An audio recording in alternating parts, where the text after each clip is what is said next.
Mesdames, Messieurs, bonsoir. Bienvenue au flash de 18h sur la RTB. Sur invitation du président du Faso, l'opposition politique a été reçue ce matin en audience à Kosiam. Une rencontre pour aborder les questions restées en suspens lors des discussions antérieures, dira le chef de file de l'opposition. Une rencontre qui s'est tenue également en prélude à un cadre de dialogue politique national prévu courant avril. Les récents événements n'ont pas été occultés au cours de l'audience. Le Parti républicain pour l'intégration et la solidarité a animé une conférence de presse à Ouagadougou ce 4 avril. Une sortie médiatique pour informer l'opinion sur la situation très difficile que vit le parti, un parti dépourvu de son récépissé et qui tente en vain auprès du ministère de l'administration territoriale et de la décentralisation pour se faire délivrer un autre récépissé. Celui qui détiendrait le récépissé du parti n'est autre que Roland Tondé, celui que les conférenciers appellent ex-président, puisque selon eux, le nouveau président est élu par le bureau national et il s'agit de Roland Gungunga.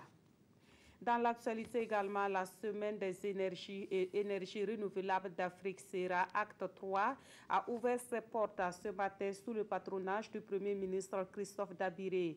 Pour cette troisième édition de la SERA, le pays invité d'honneur est le Royaume chérifien du Maroc. Le thème retenu pour ce rendez-vous des acteurs publics et privés des énergies renouvelables est politique et innovation pour une transition énergétique réussie. L'ambition du Burkina Faso est affichée en la matière, parvenir à un taux de couverture énergétique de 45% à l'horizon 2020. Et pour ce faire, aucun effort ne sera ménagé et des projets sont déjà dans les tuyaux. Le monde du cinéma et de la culture a rendu un dernier hommage ce matin à Pierre Yamoyogo, décédé le 1er avril dernier à l'âge de 64 ans.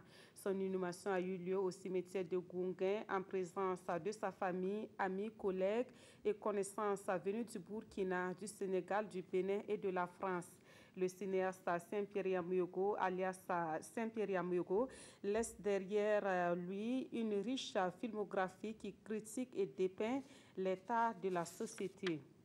Et pour terminer, à l'international, l'OTAN ne veut pas d'une nouvelle guerre froide ou d'une nouvelle course aux armements avec la Russie, mais elle saura se défendre si nécessaire.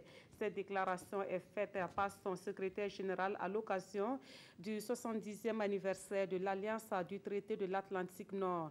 Pendant son discours devant le Congrès américain, il a aussi lancé un appel à persévérer, à préserver l'union des 29 États membres. L'ex-premier ministre norvégien, lui, s'est attiré plusieurs standing ovations des parlementaires républicains et démocrates lorsqu'il a rappelé la promesse solennelle faite par les fondateurs de l'OTAN, à savoir un pour tous, tous pour un principe souvent remis en cause par le président américain Donald Trump. Voilà qui met fin à ce flash. Merci de l'avoir suivi. Adama Koulibaly vous retrouve à 19h pour d'autres points de l'actualité sur la RTB.